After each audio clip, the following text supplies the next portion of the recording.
أعوذ بالله من الشيطان الرجيم بسم الله الرحمن الرحيم الحمد لله رب العالمين الرحمن الرحيم مالك يوم الدين إياك نعبد وإياك نستعين اهدنا الصراط المستقيم صراط الذين أنعمت عليهم غير المغضوب عليهم ولا الضالين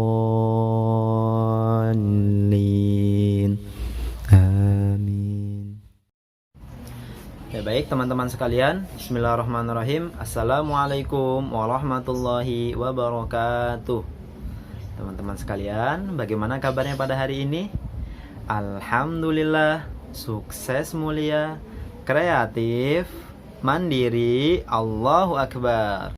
Ya baik teman-teman sekalian, untuk materi fikih kita pada hari ini kita akan membahas bersama-sama mengenai tata cara buang air kecil dan buang air besar.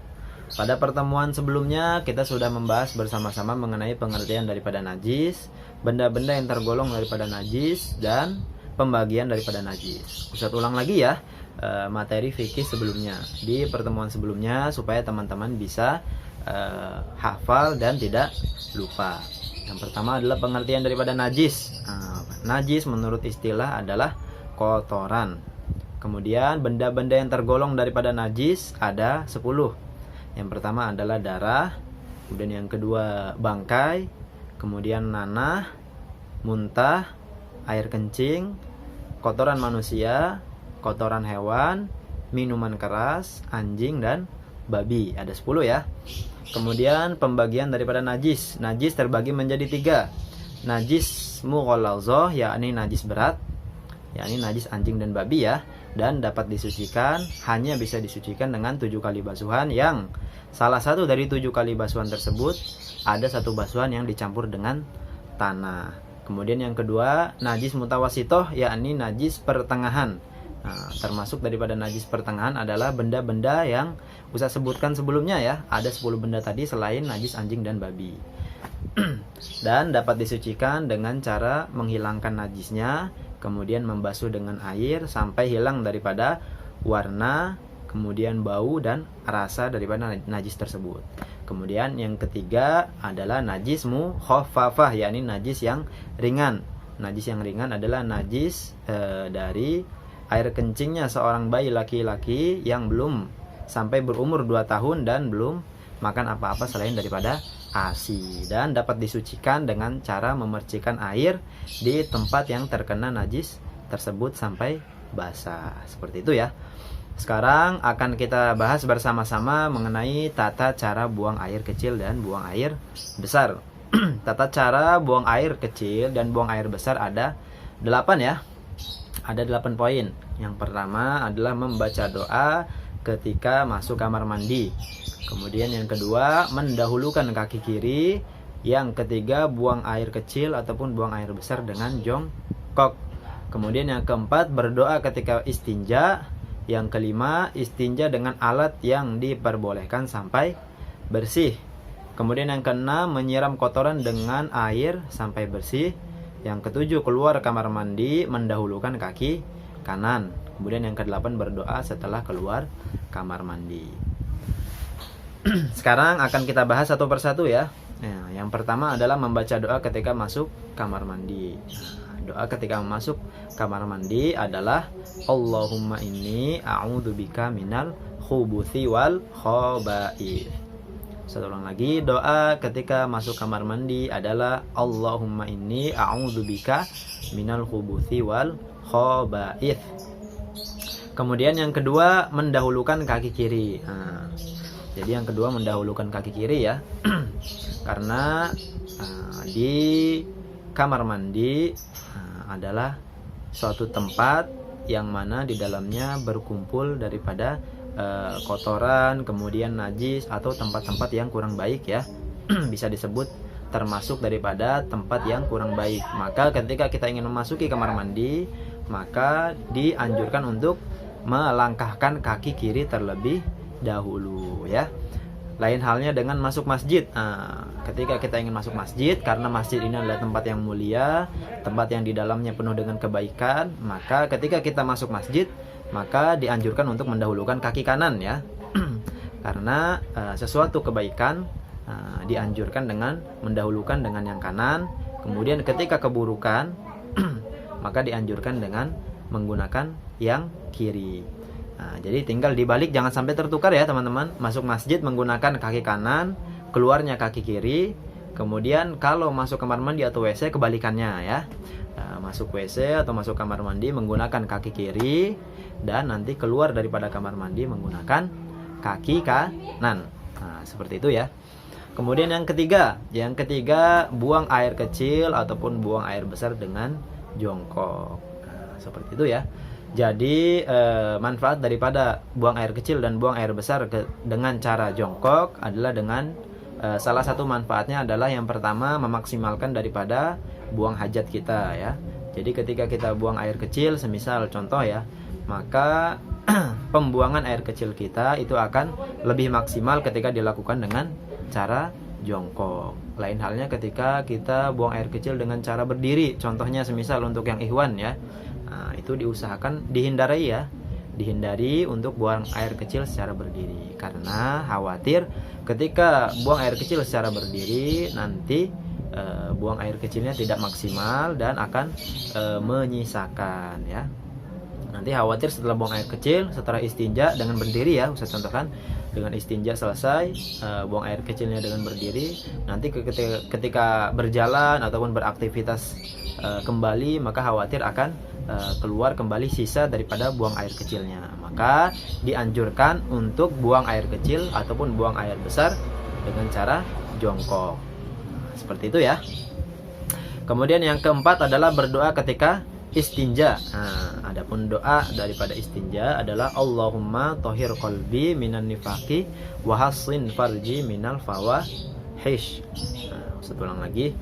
Allahumma tahhir qalbi minan nifaqi wa hassin farji minal fawahish. Karena ketika kita berada di dalam toilet ataupun WC itu tidak diperkenankan mengucapkan kalimat-kalimat yang baik seperti berzikir ataupun membaca Al-Quran ataupun menyebut asma Allah. Maka untuk berdoa ketika istinja kita ucapkan atau kita lafazkan di dalam hati saja ya. Jadi ketika kita istinja, contohnya semisal ketika membersihkan bagian depan kita, maka doanya seperti tadi ya, dan diucapkan secara di dalam hati, jangan dilafazkan ya.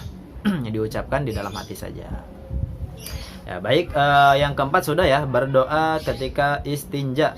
Kemudian yang kelima adalah istinja dengan alat yang diperbolehkan sampai bersih. Istinja menggunakan alat yang diperbolehkan sampai bersih. Alat istinja ada berapa teman-teman? Di pertemuan sebelumnya sudah kita bahas ya. Alat istinja itu ada 3. Yang pertama itu adalah air, yakni alat yang sangat dianjurkan atau alat yang lebih utama. Kemudian yang kedua, ketika tidak ada air, maka bisa menggunakan batu ya. Bisa menggunakan batu.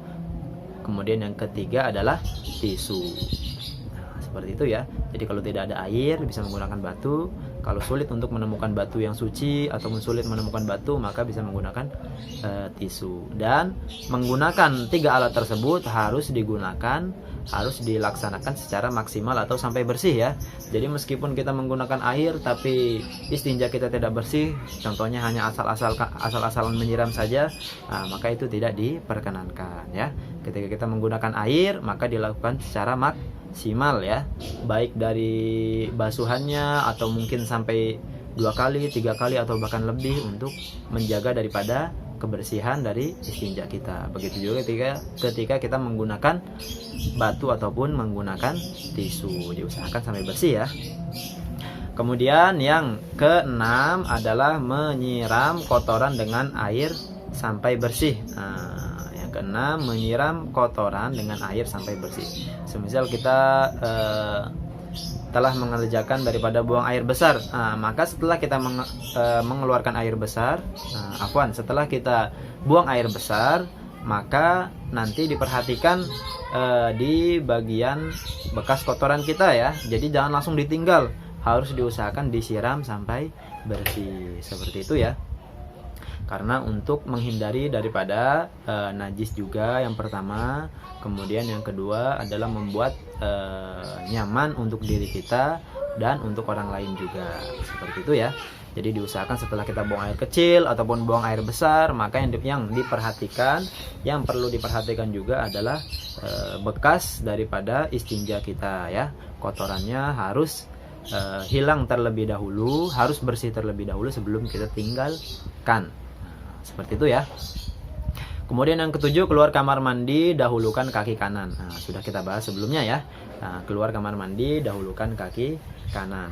Kemudian yang kedelapan adalah berdoa setelah keluar kamar mandi. Adapun doanya adalah alhamdulillahilladzi adzhaba 'anil adza wa afani. Saya ulang lagi. Alhamdulillahilladzi adzhaba 'anil adza wa afani.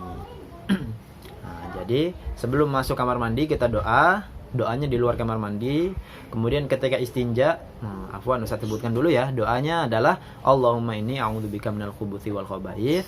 Kemudian masuk ke kamar mandi menggunakan kaki kiri. Kemudian ketika istinja kita berdoa kembali, Allahumma tahhir qalbi minan nifaqi wa hassin farji minal fawahish. Dan doa ketika istinja dibaca di dalam hati. Kemudian setelah keluar daripada kamar mandi atau toilet, kita gunakan kaki kanan kita ya. Nah, setelah itu membaca doa alhamdulillahilladzi adzhaba 'anil adza wa afani. Seperti itu ya, teman-teman. Ya baik, untuk tata cara ataupun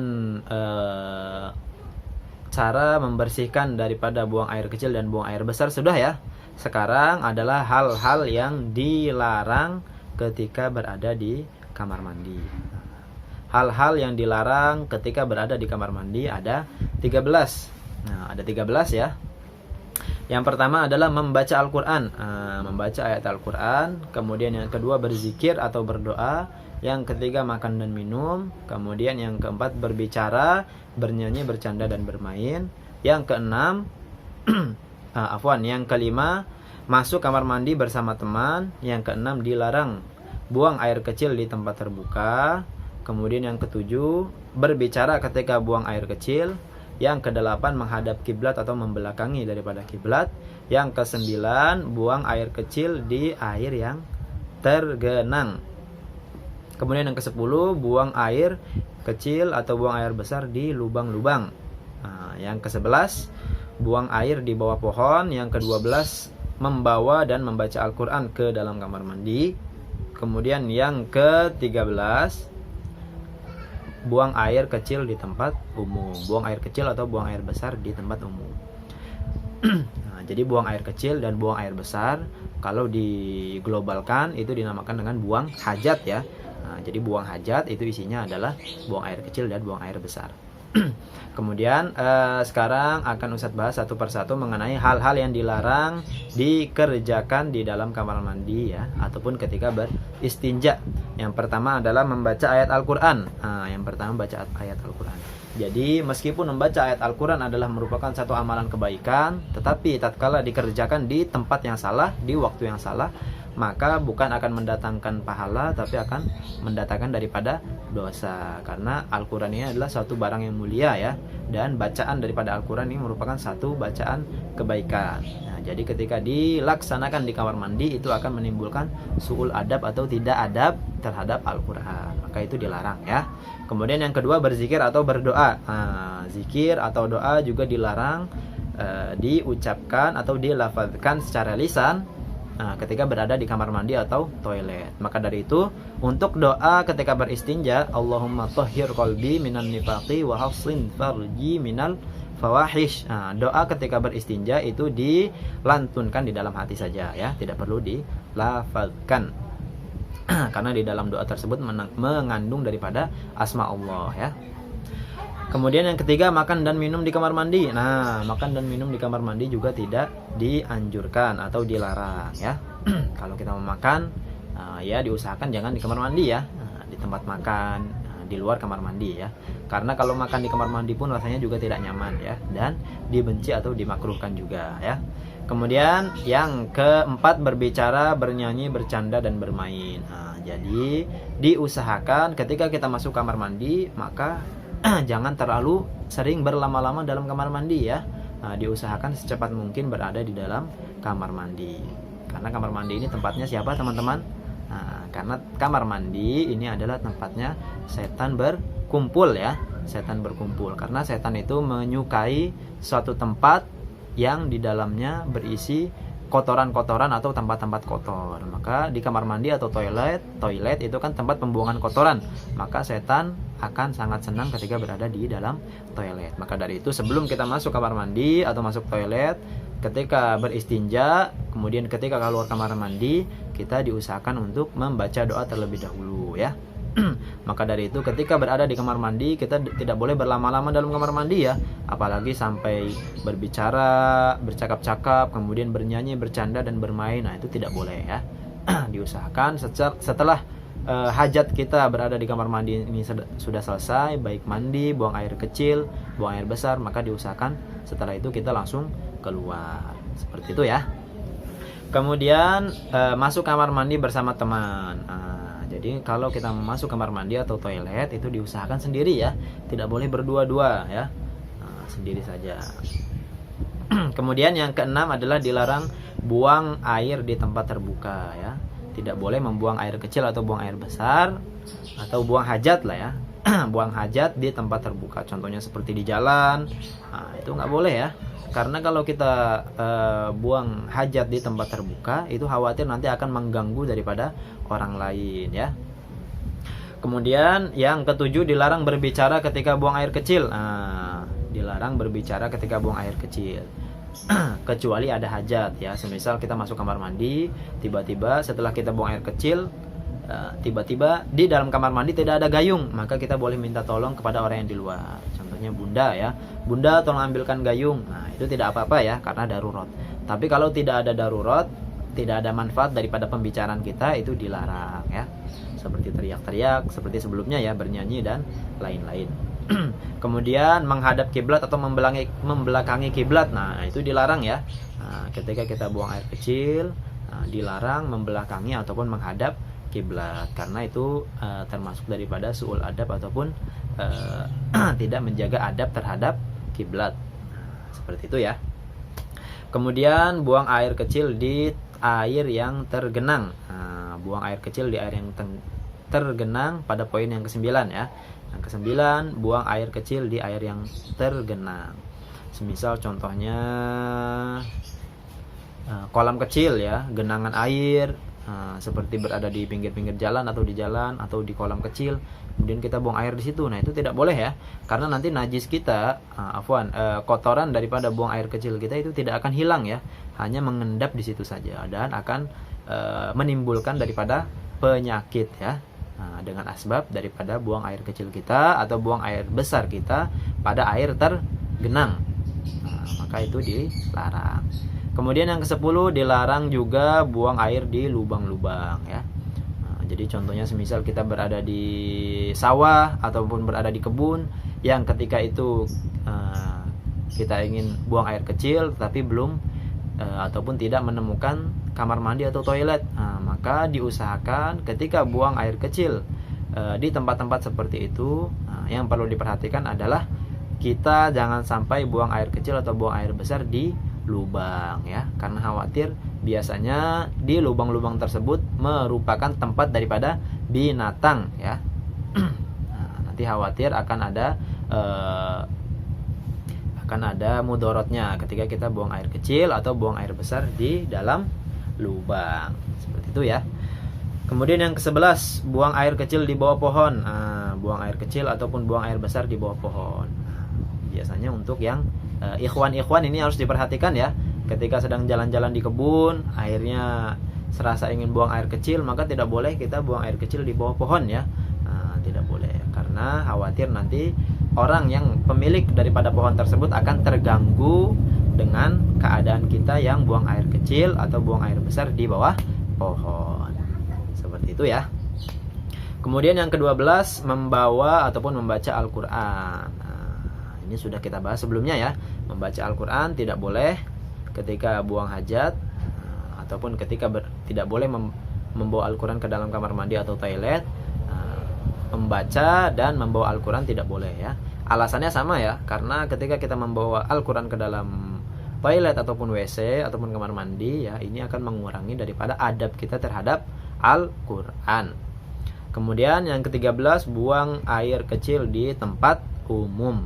Nah, ini juga tidak boleh ya, buang air kecil di tempat umum. Semisal tempat-tempat yang sering dijumpai ataupun disinggahi oleh orang-orang, semisal di tempat penungguan daripada bis, di halte, terminal, ataupun di tempat-tempat manapun ya, yang jelas tempat tersebut sering disinggahi oleh manusia ya. Nah, itu tidak boleh ya. Alasannya adalah khawatir mengganggu orang lain. Nah, seperti itu ya teman-teman. Ya baik teman-teman sekalian, mungkin itu saja pembahasan materi fikih kita pada hari ini. Mohon maaf bila ada kekurangan. Wabillahi taufiq wal hidayah. Wassalamualaikum warahmatullahi wabarakatuh.